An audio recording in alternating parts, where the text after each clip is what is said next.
असा प्रश्न कधी पडलाय का की इतके भारतीय नागरिक परदेशात संधी का शोधत असतात? चला, आजच्या या विश्लेषणात आपण याच स्थलांतराच्या गुंतागुंतीच्या जगात जरा डोकावून पाहूया. लोक देश का सोडतायत आणि त्यांच्यासमोर नक्की कोणते मार्ग आहेत हे समजून घेऊया. हे वाक्य ऐकून खरंच धक्का बसतो नाही का? शिक्षण आणि स्थलांतर यांच्यातलं नातं किती गुंतागुंतीचं आहे हे यातून स्पष्ट दिसतं. म्हणजे बघा, अनेकांसाठी परदेशात शिकणं म्हणजे फक्त डिग्री मिळवणं नाहीये, तर ते एका नवीन आयुष्याचं, एका नवीन सुरुवातीचं तिकीट आहे. पण ही ओढ इतकी तीव्र का असते? चला, यामागची कारणं शोधूया. मग प्रश्न उरतो की परदेशात स्थायिक होण्याचे नेमके मार्ग आहेत तरी कोणते? पासपोर्ट विकत घेण्यापासून ते थेट ग्रीन कार्ड मिळवण्यापर्यंत कोणकोणत्या शक्यता आहेत? आज आपण याचाच उलगडा करणार आहोत. भारतीयांसाठी जेवढे काही पर्याय उपलब्ध आहेत त्या प्रत्येकाचा आपण तपशीलवार आढावा घेऊ, म्हणजे एक स्पष्ट चित्र समोर येईल. तर मग आपला आजचा प्रवास कसा असेल? आपण 5 महत्त्वाच्या टप्प्यांमधून जाणार आहोत. सगळ्यात आधी चांगल्या आयुष्याचा शोध म्हणजे नेमकं काय हे समजून घेऊ. मग पासपोर्ट मिळवण्याचे काय मार्ग आहेत ते पाहू. त्यानंतर त्या अमेरिकन ड्रीमचा पाठलाग करणं किती आव्हानात्मक आहे यावर बोलू. मग अमेरिकेच्या पलीकडेही काही पर्याय आहेत का ते शोधू. आणि सगळ्यात शेवटी या सगळ्या प्रोसेसमध्ये धोके कसे टाळायचे हे जाणून घेऊ. चला तर मग सुरुवात करूया. चला, आपल्या पहिल्या मुद्द्यापासून सुरुवात करूया. अनेकांना काय वाटतं की लोक फक्त जास्त पैसे कमावण्यासाठी देश सोडतात. पण जरा विचार करा, मुंबईच्या गर्दीत रोज लोकलने प्रवास करणारी व्यक्ती किंवा दिल्लीच्या धुरकट वातावरणात श्वास घेणारी व्यक्ती, त्यांच्यासाठी परदेशात जाणं हे फक्त पैशांपुरतं मर्यादित नसतं, तर ते आहे जीवनमान सुधारण्याची एक संधी. एका शांत, निरोगी आणि कमी धावपळीच्या आयुष्याची ओढ असते ती. आता आपण एका अशा मार्गाकडे वळूया जो अनेकांना कदाचित अशक्यच वाटेल. समजा असं सांगितलं की दुसऱ्या देशाचं नागरिकत्व चक्क विकत घेता येतं तर? हो, हे खरं आहे. गुंतवणूक करून नागरिकत्व मिळवण्याचा हा मार्ग नक्की कसा काम करतो? चला याचं रहस्य उलगडूया. बरं, ही गुंतवणुकीद्वारे नागरिकत्व मिळवण्याची प्रक्रिया बहुतेक देशांमध्ये कशी असते माहितीये? आधी तिथे राहावं लागतं, म्हणजे रेसिडेन्सी मिळवावी लागते, आणि मग काही वर्षांनी नागरिकत्व मिळतं. पण इथेच एक इंटरेस्टिंग ट्विस्ट आहे. काही कॅरिबियन देश हा नियम पाळत नाहीत. ते थेट नागरिकत्व विकत घेण्याचा पर्याय देतात. हा एक असा शॉर्टकट आहे जो अनेकांना खूप आकर्षित करतो. या पर्यायांमध्ये ग्रेनेडा हा देश भारतीयांसाठी खास लोकप्रिय आहे.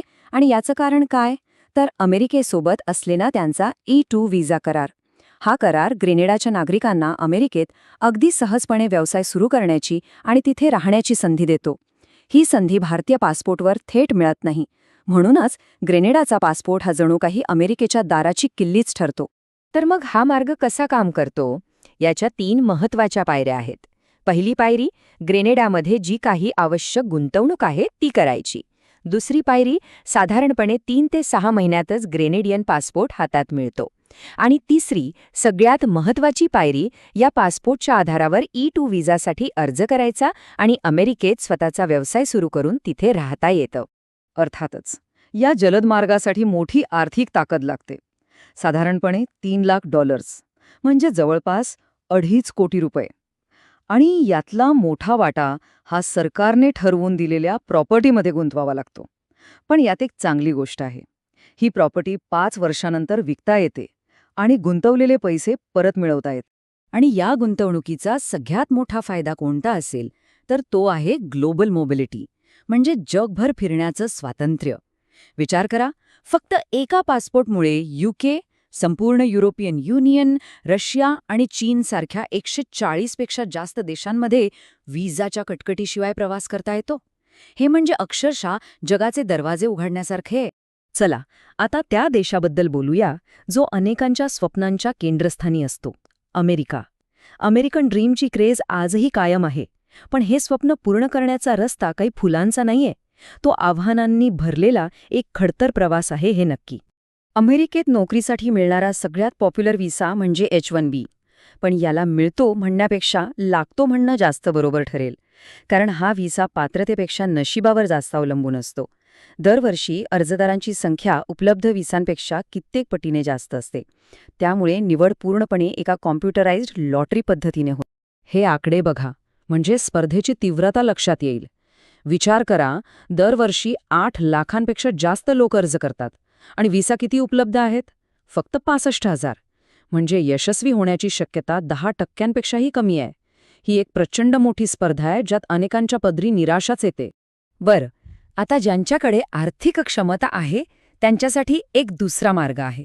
तो म्हणजे EB-5 व्हिसा. हा मार्ग थेट गुंतवणुकीवर आधारलेला आहे. याचा मुख्य हेतू अमेरिकेच्या अर्थव्यवस्थेत भांडवल आणणं आणि अमेरिकन लोकांसाठी नोकरीच्या संधी निर्माण करणं हा आहे. एक विशिष्ट रक्कम गुंतवली की त्या बदल्यात गुंतवणूकदार आणि त्यांच्या कुटुंबाला ग्रीन कार्ड मिळण्याचा मार्ग मोकळा होतो. तर मग EB-5 मार्गावर खर्च आणि वेळ कशावर अवलंबून असतो? तर गुंतवणूक कुठे केली जाते यावर. इथे पाहिलं तर लक्षात येईल की ग्रामीण किंवा पायाभूत सुविधांच्या प्रकल्पात गुंतवणूक केली तर $8 लाख मध्ये ग्रीन कार्ड मिळण्याची प्रक्रिया खूपच वेगवान आहे. काही वेळा तर फक्त 3 ते 4 महिन्यात.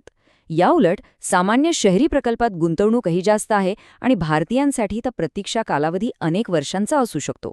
त्यामुळे निवड अत्यंत हुशारीने करावी लागते. अमेरिकन ड्रीम हे काही जगातलं एकमेव स्वप्न नाही. चला आता अमेरिकेच्या पलीकडे एक नजर टाकूया. युरोप, त्याचा तो समृद्ध इतिहास, आणि दुबई, तिथली ती फ्युचरिस्टिक जीवनशैली. हे दोन्ही पर्याय भारतीयांसाठी खूप आकर्षक ठरत आहेत. मग या ठिकाणी कोणते वेगळे फायदे आहेत आणि कोणते मार्ग उपलब्ध आहेत ते पाहूया. युरोपमध्ये गोल्डन व्हिसा हा एक खूप लोकप्रिय मार्ग आहे, जिथे गुंतवणूक करून रेसिडेन्सी मिळवता येते. यात पोर्तुगाल आणि ग्रीस हे 2 महत्त्वाचे पर्याय आहेत.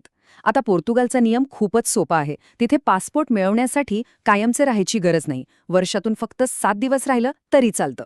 याउलट ग्रीसमध्ये गुंतवणुकीची रक्कम कमी असली तरी नागरिकत्वासाठी मात्र तिथे काही वर्ष राहावंच लागतं. त्यामुळे आपली प्राथमिकता काय आहे यावर सगळा निर्णय अवलंबून असतो. अमेरिका आणि दुबईची तुलना केली ना की 2 अगदी वेगवेगळ्या जीवनशैली समोर येतात.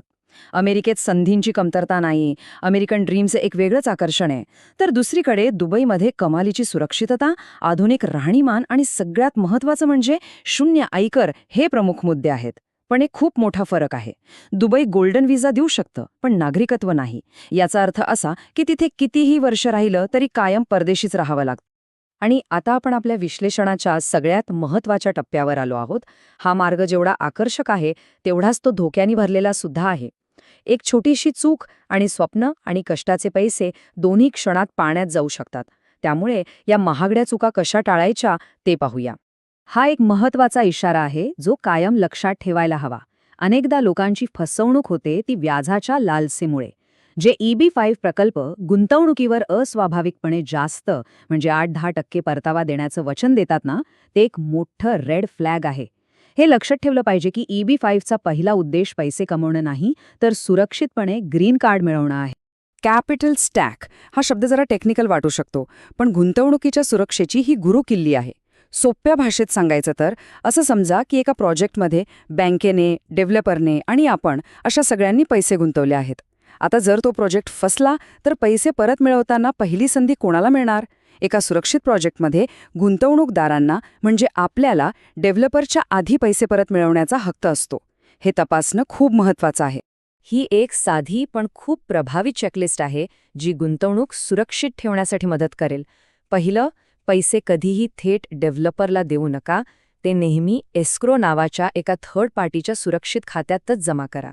दुसरं, ज्या रिजनल सेंटरमार्फत गुंतवणूक करत आहात ते सरकारी मान्यताप्राप्त आहे की नाही हे तपासा. तिसरं, एका चांगल्या अमेरिकन इमिग्रेशन वकिलाची मदत घ्या जो फक्त आपलं हित बघेल. आणि सगळ्यात महत्त्वाचं, जास्त व्याजाच्या खोट्या आश्वासनांना अजिबात बळी पडू नका. तर मग आपण पाहिलं की मार्ग अनेक आहेत. काही जलद पण महागडे, तर काही खडतर पण शक्य. पण या प्रवासाच्या शेवटी एक प्रश्न उरतोच. या नवीन आयुष्यासाठी नक्की कोणती किंमत मोजायची तयारी आहे? आणि ही किंमत फक्त पैशांची नाहीये, तर आपल्या कुटुंबापासून, आपल्या संस्कृतीपासून दूर जाण्याची भावनिक आणि सामाजिक किंमतसुद्धा आहे. निर्णय प्रत्येकाचा वैयक्तिक आहे, पण तो विचारपूर्वक घेतलेला असावा. धन्यवाद.